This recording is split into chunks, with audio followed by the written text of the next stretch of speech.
तो आज का विषय वस्तु है हमारा आर्टिकल द। इसे हम कभी कभी दी भी बोलते हैं। मैंने आपको बताया था कि आर्टिकल जो होता है दो प्रकार का होता है, एक तो डिफिनिट आर्टिकल जिसमें द आता है और एक इंडिफिनिट आर्टिकल जिसमें ए और एन आता है। इंडिफिनिट आर्टिकल को हम लोग पढ़ चुके हैं। आज हमारा विषय वस्तु है आर्टिकल द। ये एक बड़ा टॉपिक है, एक वीडियो में समाप्त होने वाला नहीं है।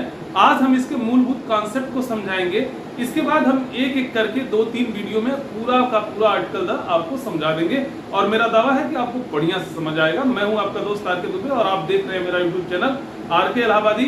अंत तक बने रहिएगा, आर्टिकल 100% समझ में आएगा।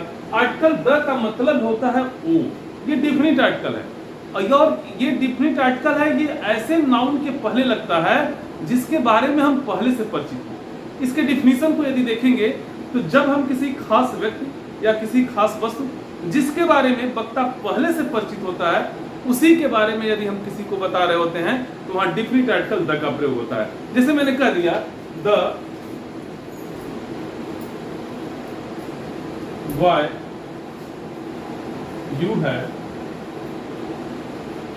सीन, यानी जिस लड़के को तुम देख चुके हो, the boy you have seen is my son. ध्यान से समझने की बात है। इसका मतलब यह है कि उस लड़के को आपने देखा तो पहले से परिचित हो गए, और जब पहले से परिचित हो गए तो वो लड़का वो व्यक्ति हो गया जिसके बारे में आप पहले से परिचित हो गए। आप वो गेट से प्रवेश किया, आपने देखा उसे, तो आपने कहा कौन है? मैंने कहा कि उस लड़के को आपने देखा है ना, वो मेरा पुत्र है। इसका मतलब जिस व्यक्ति से आप पहले से परिचित हो जाते हैं और उसी के बारे में यदि कोई आपको बताए या आप किसी को बताएं तो व्यक्ति या वस्तु आपके लिए डिफिनिट होता है, और डिफिनिट के लिए हमेशा डिफिनिट आर्टिकल द का प्रयोग होता है। जैसे मान लीजिए एक किताब आपने खरीदा और वो किताब आउट ऑफ प्रिंट है, यानी छपी हुई नहीं है। आप गए उसी को वापस कराएं, फिर आपका दोस्त उसी को खरीद लाया और आप देखकर उस दोस्त की किताब को मुस्कुरा पड़े, कहें अरे बाबू the book you have purchased is out of print।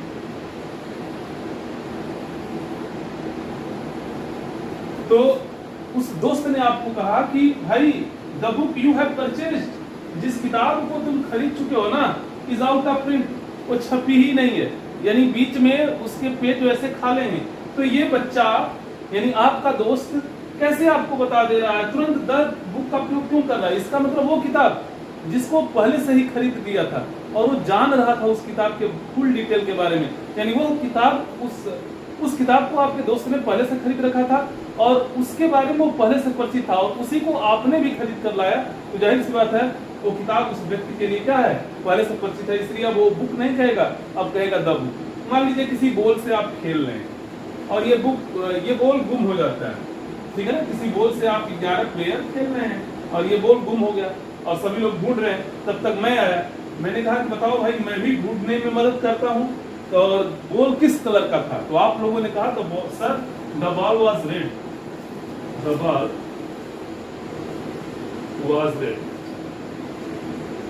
ये छोटे लेटर से रहेगा। आपने कहा sir the ball was red, इसका मतलब आप उस बॉल से पहले से ही परिचित हैं, इसलिए उस बॉल के पहले आपने क्या लगाया? द लगाया। तो आर्टिकल द का प्रयोग हम वहां करते हैं जब हम किसी खास व्यक्ति से या किसी खास वस्तु से पहले से परिचित होते हैं, यानी हम बात करने वाला यदि पहले से उस व्यक्ति के बारे में या उस वस्तु के बारे में परिचित होगा और उसी के बारे में आप किसी से बताएंगे तो चीज आपके लिए डिफिनिट है, यानी वो नाउन आपके लिए डिफिनिट है, और डिफिनिट नाउन के लिए डिफिनिट आर्टिकल द का प्रयोग करते हैं। इस द को कभी द भी बोला जाता है और कभी कभी दी भी बोला जाता है, यानी इसको द भी बोलते हैं, कभी कभी दी भी बोलते हैं। ध्यान दीजिएगा, बहुत आसान है। जैसे आपने द गर्ल के पहले लगाया तो ये हो जाएगा द गर्ल, यानी गर्ल जो है एक कॉन्सोनेंट साउंड दे रहा है। और यदि द को एलिफेंट के पहले लगा देंगे, ये एलिफेंट, ध्यान दीजिएगा एलिफेंट, इसका मतलब ये एक ए साउंड दे रहा है, यानी ये वॉवेल साउंड दे रहा है। और वॉवेल साउंड के पहले जो टी एच ई लगेगा उसे हम दी बोलेंगे, और जब कॉन्सोनेंट साउंड के पहले लगेगा तो उसे हम द बोलेंगे। जैसे ऑरेंज के पहले आपने द लगा दिया टी एच ई, तो उसे आप दी ऑरेंज कहेंगे, लेकिन डॉग के पहले लगा दिया तो आप द डॉग कहेंगे। क्लियर? क्योंकि डॉग जो है वो कॉन्सोनेंट साउंड दे रहा है और जो हमारा ऑरेंज है ये वॉवेल साउंड दे रहा हो, वॉवेल साउंड के लिए उसी THE को दी बोलते हैं।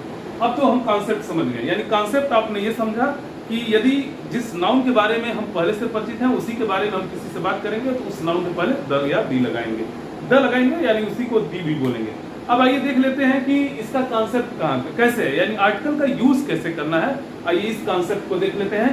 आज बस कॉन्सेप्ट देखेंगे, तब तक आप कॉन्सेप्ट का वीडियो जब तक पढ़ लेंगे तब तक आपको दूसरा वीडियो यानी यूजेस कहाँ कहाँ है। कॉन्सेप्ट देखिए, यदि कहीं आर्टिकल आ रहा है तो कहाँ कहाँ आएगा और कैसे कैसे। देखिए इसका एक फार्मूला है, यदि कहीं भी आर्टिकल आएगा तो अपने नाउन के लिए आएगा। भैया बीच में कोई शब्द आ जाए आएगा तो अपने नाउन के लिए। जैसे एक गाना बना है दुल्हन तो जाएगी दूल्हे राजा के साथ, यानी आर्टिकल लगेगा तो नाउन के ही लिए लगेगा, अन्यत्र शब्द भले ही बीच में आ जाए उससे कोई मतलब नहीं है। यानी एक तो पहला नियम ये है कि आर्टिकल प्लस नाउन इस फार्मूले पर या आएगा, पूरे इंग्लिश में या तो इस फार्मूले पर आएगा, यानी पहले आर्टिकल लगेगा या नाउन। जैसे मैंने ऊपर बताया द गर्ल, द यानी आर्टिकल आ गया प्लस गर्ल यानी द गर्ल हो गया। आप देखिए आर्टिकल प्लस नाउन, एक इस फार्मूले पर आएगा। द बॉय नाउन, देखिए article plus noun. The elephant article plus noun, elephant भाई एक पशु का नाम है तो नाउन, ये नाउन हुआ और इसके पहले, यानी कहने का मतलब आर्टिकल पहले आएगा फिर आपका नाउन आएगा। पहला फार्मूला ये है। दूसरा फार्मूला ये कहता है कि यदि इस नाउन के लिए कोई एडजेक्टिव आ जाए, इस नाउन के लिए कोई एडजेक्टिव आ जाए तो एडजेक्टिव आपको पता है कि एडजेक्टिव के दो तरह के यूज होते हैं, एक एट्रीब्यूटिव यूज होता है यानी एट्रीब्यूटिव यूज ऑफ एडजेक्टिव होता है, प्रेडिकेटिव यूज ऑफ एडजेक्टिव है। इस नाउन के लिए कोई एट्रीब्यूटिव यूज ऑफ एडजेक्टिव आ जाए यानी इस नाउन के जस्ट आगे आएगा, फिर वो यदि एट्रीब्यूटिव यूज ऑफ एडजेक्टिव है तो इस नाउन के जस्ट आगे आएगा, तो आर्टिकल एक स्थान और पीछे खसक जाएगा। यानी देखिए दूसरा नियम ये कहता है कि आर्टिकल प्लस एडजेक्टिव, हम एडीजे जोड़ दे रहा हूं आप समझ लीजिएगा, एडजेक्टिव प्लस नाउन,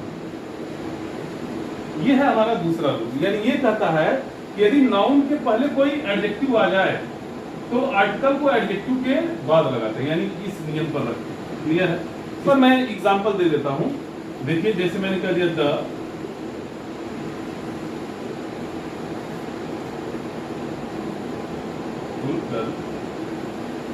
आप देख रहे हैं कि नाउन इधर आ गया और एडजेक्टिव ब्यूटीफुल होना एडजेक्टिव इधर आ गया और आर्टिकल हमारा एक स्थान पीछे आ गया।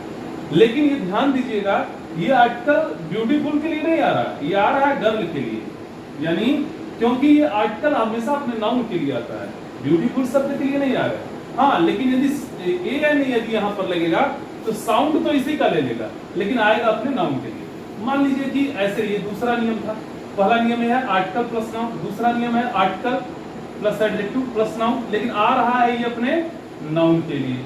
अच्छा मान लीजिए कि इस एडजेक्टिव को मॉडिफाई करने वाला कोई एडवर्ब आ जाए तो भाई आर्टिकल एक स्थान और पीछे खसक जाएगा। देख लीजिए तीसरा नियम ये कहता है, कहीं भी इंग्लिश में आएगा तो तीन ही तरीके से आएगा। तीसरा नियम ये कहता है article plus adverb, adverb plus adjective plus noun, ये तीसरा नियम कहता है।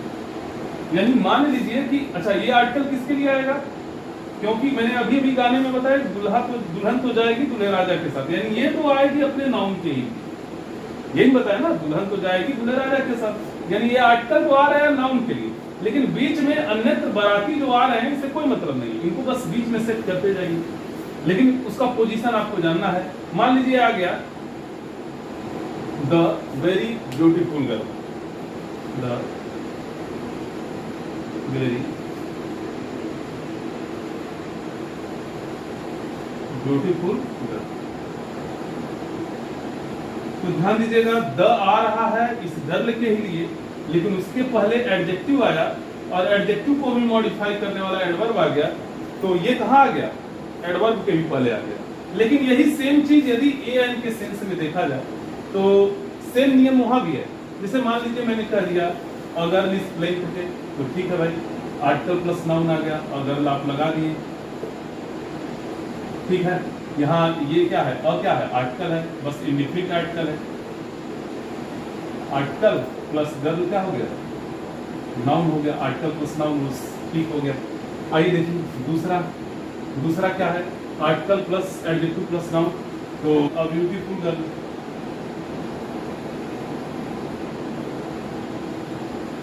अ ब्यूटीफुल गर्ल, तो ध्यान दीजिएगा गर्ल हो गया नाउन, और नाउन प्लस ब्यूटीफुल हो गया एडजेक्टिव, अब प्लस ये हमारा क्या हो गया, आर्टिकल। अब देखिए दूसरे वाले नियम को फॉलो कर रहा है, यानी article plus adjective plus noun, article plus adjective plus noun. अच्छा ब्यूटीफुल गर्ल,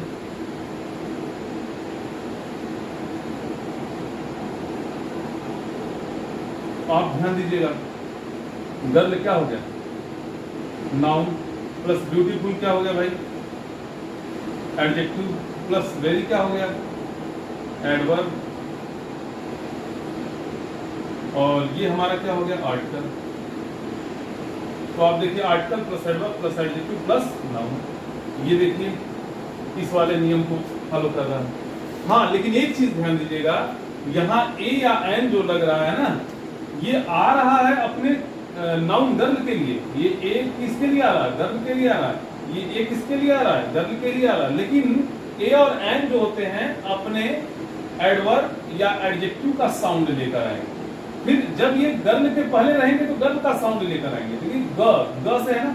अच्छा आपको ए एन का प्रयोग मैंने बताया था कि आप हिंदी का उच्चारण कर लीजिएगा, हिंदी का यदि उच्चारण व्यंजन ध्वनि से, यदि दिए गए इंग्लिश वर्ड का उच्चारण हिंदी के व्यंजन ध्वनि से हो रहा है तो ए लगाइएगा, और दिए गए इंग्लिश वर्ड का जहाँ ए और एन लग सकता है यदि उसका उच्चारण स्वर ध्वनि से हो रहा है तो एन लगाइएगा।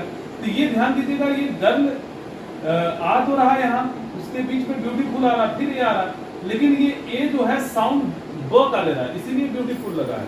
लेकिन मान लीजिए कोई ऐसा एडजेक्टिव आ जाए, ठीक है ना, कोई ऐसा एडजेक्टिव आ जाए जो गर्ल के पहले लगा है, लेकिन वो जो ध्वनि दे रहा है वो कॉन्सोनेंट साउंड न देकर मान लीजिए वॉवेल साउंड दे रहा है, तो फिर यहाँ एन लग जाएगा। अगली गर्ल, ठीक है, बहुत अच्छा। अगली गर्ल प्रूफ लड़की है भाई,